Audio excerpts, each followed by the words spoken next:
Bahkan cari disinfektan aja kita juga udah beberapa kali nyari gitu, yang aman untuk tubuh, karena kan untuk tim-tim kita bakalan sehari untuk pindah customer berapa kali itu kan harus disemprot terus. Iya, jadi misal kita habis megang customer A, kita mau pindah ke B, kita di depan customer B di steril lagi ulang. Hai, selamat datang di YouTube channel aku tentunya di Wedding Safe, dan kita masih tetap mengulik tentang perweddingan. Nah, kali ini aku sudah meng-calling semua cewek di Semarang itu pasti kalau udah kepegang sama beliau, tapi ini guruku ya, ini akan menjadi lebih cantik. Nah, tentunya untuk sis dan bro yang di sana, beliau ini pakarnya kecantikan. Sama untuk wedding. Oke, Bati, halo. Baik, Sehat. sehat. Ini kita akan jaga jarak. Iya.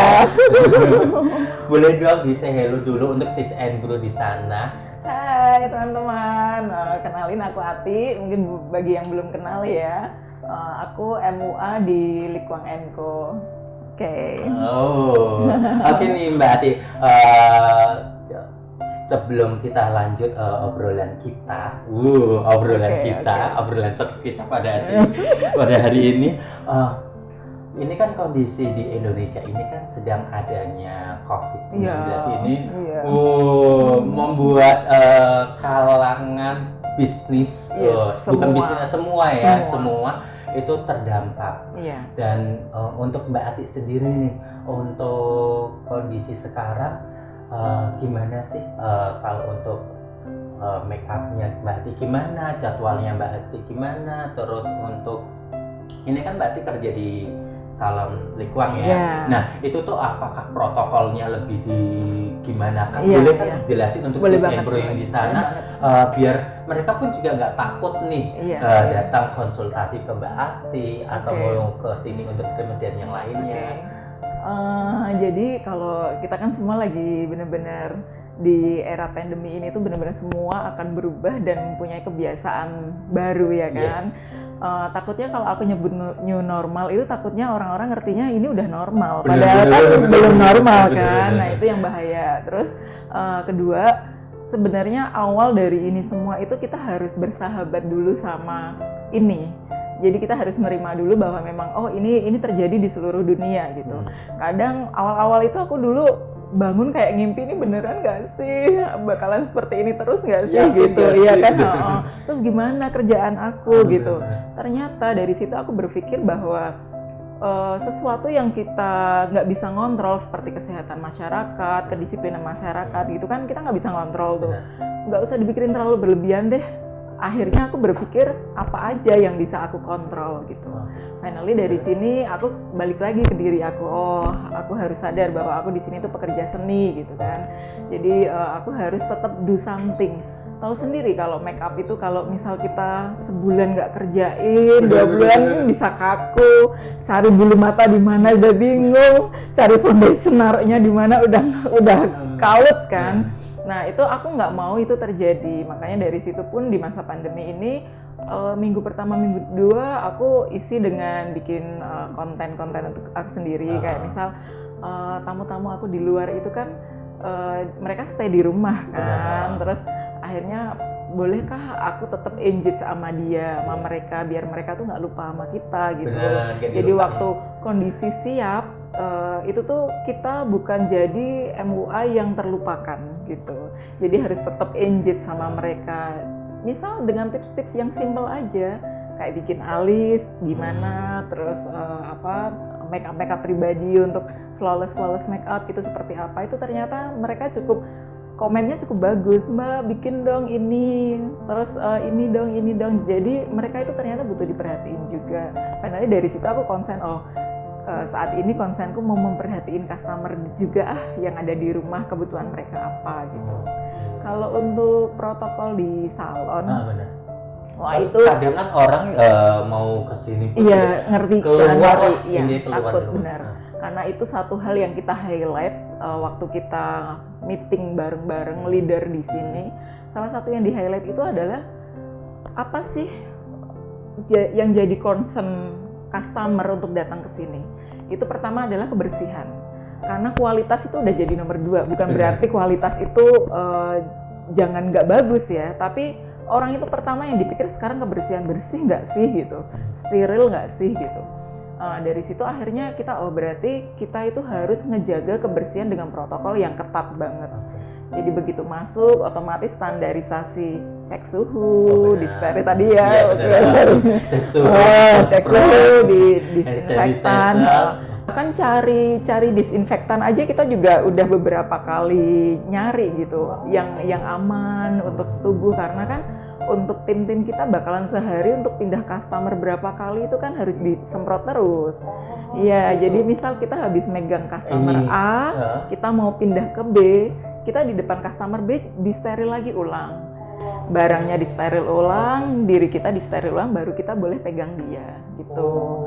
Jadi semua benar-benar harus melewati protokol itu. Dulu banyak customer yang enggak mau disteril gitu. Masih ada yang kayak gitu. Aku dari rumah kok enggak kemana-mana, enggak mau disteril gitu. Kita mikir kenapa ya mereka enggak mau disteril? Mungkin mereka masih ragu sama bahan sterilnya kita. Mereka takut ngerusak baju atau apa. Finally kita jelasin gitu. Ini sterilnya aman kok buat ini cuman waktu itu kan kita pakai, sekarang pun kita pakai Dettol, terus airnya pakai air yang khusus biar dia nggak ngerusak ini itu bahan-bahan baju, tas gitu. Nah dari situ setiap tempat-tempat yang kita mau pakai itu udah disteril, ruangan setiap pagi kita fogging. Ya jadi karena kita nggak ngerti ya customer kita itu habis ketemu siapa, dari mana, itu kan kita juga harus melindungi tim-tim kita yang kerja di sini. Jadi ya protokolnya memang harus segitu ketatnya. Jadi jangan khawatir kalau datang mau ke salon untuk menemui Mbak Arti. yang terpenting satu, protokol kesehatan yang di depan diterima dengan baik, pasti semuanya akan dilayani dengan baik. Iya. Oke. Terus juga ini kita sekarang udah mulai ada virtual konsultasi gitu. Iya, jadi misal kalau dulu kan customer datang untuk konsultasi dulu, bikin appointment, nanti datang kapan gitu kan. Kalau sekarang nggak perlu datang, mereka tetap bisa di rumah. Terus mereka virtual konsultasi. Jadi nanti kita akan kasih mereka e-diagnosa. Isinya itu tentang pertanyaan, pernah diwarna nggak, pernah dikeriting nggak sebelumnya, pernah melakukan ini nggak, pernah itu nggak gitu. Terus kita minta foto depan, samping, belakang, dikirim balik, dia tujuannya mau apa, targetnya misal kalau warnanya mau apa, terus baru kita akan telepon dia video call. Warna yang bagus gini gitu. Jadi virtual konsultasi. Jadi virtualnya jadi konsultasinya melalui virtual ya. Jadi nggak begitu repot juga ya. Enggak. Jadi bikin simple. Jadi mungkin pastinya in the next beberapa tahun lagi bakalan seperti itu kali ya, karena kan ini kan kita juga ngerti selesainya kapan kan. Benar. Seru ya. Jadi untuk teman-teman Sis and Bring di sana jangan khawatir, sekali lagi jangan khawatir kalau kesini konsultasi ada, sterilisasi, di depan tidak ada, aman pokoknya. Setiap orang yang mau pegang kita sebagai customer pun juga mbak-mbaknya itu juga disterilin lagi. Tempat-tempatnya juga. Oke. Supaya kita move on dari topik ini. Mbak Ati, aku mau tanya nih, berapa lama sih kerja di bidang permake-upan? Tahun kapan? Mulai kapan mulainya? Ya? Kalau cinta itu sebenarnya aku udah cinta dari SD. Oh my god. Dari SD tuh aku tuh dulu juga bingung ya, maksudnya kan 5 bersaudara 4 cewek. Dari SD tuh aku udah berpikir ini adikku mau drum band, masa iya sih nggak dipakein lipstick gitu kan. Terus aku coba kasih lipstick, pakein alis, kok ternyata cantik juga adikku gitu. Terus dari situ aku mulai suka make up. Terus waktu itu aku SMA, kebetulan aku ikut ambil kejuruan kecantikan gitu di SMK 6. Nah dari situ aku semakin bisa memperdalam make up. Jadi setelah lulus itu aku langsung masuk di salon yang dia memang bridal, yang jadi dia memang rias pengantin. Jadi dari tahun 2003 gitu aku udah mulai. 2003. Aku belum. Kelihatan ya usianya, udah lahir belum? Terus habis itu setelah dari bridal itu lanjut ke dari bridal itu beberapa tahun aku kerja di situ, beberapa kali pindah tempat, finally gabung di sini. Ini aku udah hampir 14 tahun sih. Serius sama aja ya. 14 tahun. Oh yeah. My God. Ini by the way ini hubungan terlamaku loh dengan seseorang. 14 tahun. Coba tangannya Mbak. Tangan-tangan inilah yang membuat cantik-cantik sis and bro di sana ya. 14 tahun. Iya. Terus apa sih yang membuat motivasi Mbak Ati itu mencintai, benar-benar mencintai? Aku tuh senang di make up gitu, kecantikan. Dulu aku kalau nganter mamahku make up kalau mau ada saudara punya acara gitu, setiap mamahku habis di make up tuh dia happy, seneng kan mereka. Terus aku ngelihat mama happy tuh aku suka gitu. Dan dari situ awal dari kayaknya aku kerja make up tuh bisa nyenengin orang ya, bisa bikin orang tuh happy gitu. Dan memang terbukti sampai sekarang pun kalau kita make upin, benar-benar kita ngerti apa yang dia mau dan apa yang dia nggak mau, itu udah happy aja si customer kita itu. Jadi satu hal yang benar-benar aku pegang itu adalah gimana kita kerja bisa bikin orang itu happy gitu. Susah juga ya. Bener, kerja untuk membuat orang happy. Terus dari sekian perjalanan 14 tahun, penghargaan apa aja sih yang didapat di penghargaan? Kan sepertinya kan aku lihat-lihat di media sosial, Ati Lekuang, wow, udah kesini. Boleh dong, kan barangkali kan belum tahu nih Mbak Ati tuh perjuangannya tuh sampai segini loh, aku kesini. Kalau untuk makeup sendiri kan aku di sini kan juga berdiri sebagai hairdresser atau aku juga sebagai art director di sini. Jadi sebenarnya dari berbagai bidang sih aku, seperti yang tadi Vivit bilang, aku kesana kesini itu karena aspekku juga luas, nggak cuma makeup aja. Tapi kalau untuk makeup itu dari awal dulu aku sering mendapat lomba juara-juara satu gitu, kayak mewakili zaman awal itu mewakili tingkat sekolahan kan. Terus aku pernah jalan sendiri iseng ada lomba gitu di mall, zaman dulu swalayan. Oh iya benar. Terus aku ikut di situ, kebetulan juara satu. Itu awal pertama kali aku pede. Ternyata padahal di situ tuh banyak kakak kelasku yang ikut.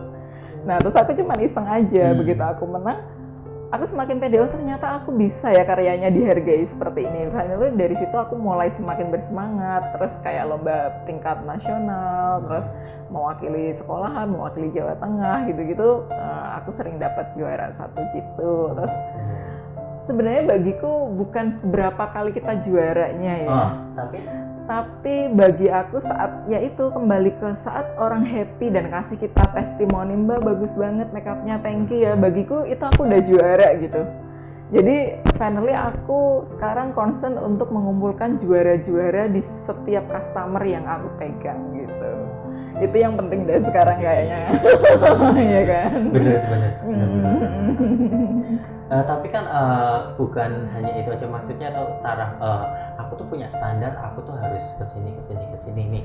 Nah, untuk kondisi seperti ini tahun ini atau tahun depan udah ada planning untuk kalau gabung di sini kebetulan aku partneran dengan Mbak Nina kan, sama Vivit. Nah kita tuh konsepnya juga setiap tahun kita memang kalau di sini harus ada edukasi 2 kali.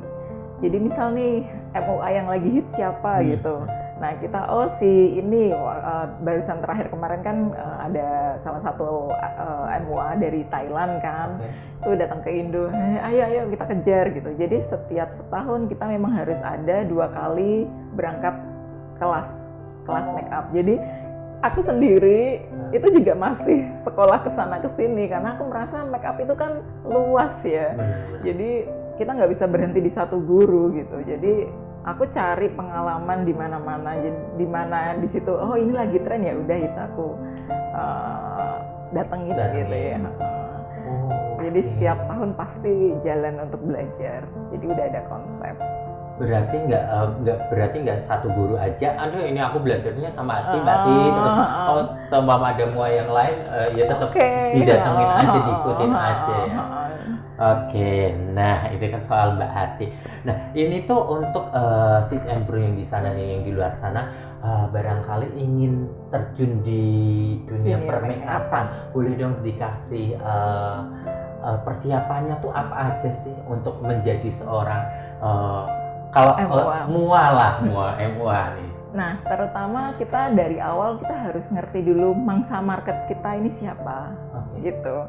Mangsa market kita itu apakah teenager atau orang yang bebas, dalam arti bebas itu di atas 20 mereka udah memiliki pendapatan sendiri dan mereka bebas berekspresi, make up apa aja nggak malu. Atau kita mau make up yang lebih misal 40 ke atas lah gitu. Jadi kita kadang udah punya target market gitu. Makanya dari awal aku pasti jarang banget deh ngeliat aku posting mamah makeup karena memang aku bukannya aku nggak suka make upin mamah, aku suka, cuman memang marketku aku setting di kalangan yang bebas ini karena ini market yang lebih lebar. Jadi pastikan tentukan marketnya kita dulu. Terus kedua, persiapan yang harus bener-bener harus disiapin adalah skill. Pasti kan? Terus kita harus banyak latihan. Zaman dulu kalau latihan harus sekolah di sana, ada diploma, ada ini, ada sertifikat ya kan. Tapi sekarang itu udah dunianya semakin canggih. Sekolah di YouTube aja loh bisa ya kan. Jadi jangan males untuk kepoin MUA. Terus kalau memang penasaran, kita memang harus datang ke dia dan belajar karena sesuatu yang kita cintai, pekerjaan yang kita lakukan itu adalah sesuatu yang benar-benar kita harus concern untuk fokus di situ. Jadi ya udah diniatin belajar, terus habis itu belajar jangan lupa latihan, dan latihan itu penting banget. Yang rada susah itu untuk selain sis, kalau sis itu kan dia bisa make up sendiri untuk dibawa. Nah, terus dibawa ke sana kita nanti bisa lihat komen orang. Hari ini cantik, hari ini kelihatan lebih ini, kelihatan ini ya kan. Tapi kalau bro kan agak susah gitu. Jadi pastikan kita harus melatih itu setiap hari sih kalau make up. Jadi feel-nya kita dapat. Terus bahan-bahan dan alat itu juga harus disiapin. Misal kalau alat itu pastikan alatnya lengkap ya, dari kuas-kuas, dari semuanya. Terus kalau bahan itu juga kita harus siap dulu. Dalam arti kan ada nih brand lokal, ada brand yang high end gitu. Bukan berarti brand lokal itu jelek, enggak. Tapi kita juga harus tentuin karena tadi memandang kita ngerti mangsa market kita, jadi kita harus sesuaiin gitu. Karena yang jadi concern customer saat biasanya nelpon si MUA-nya, pakainya apa aja, ya kan?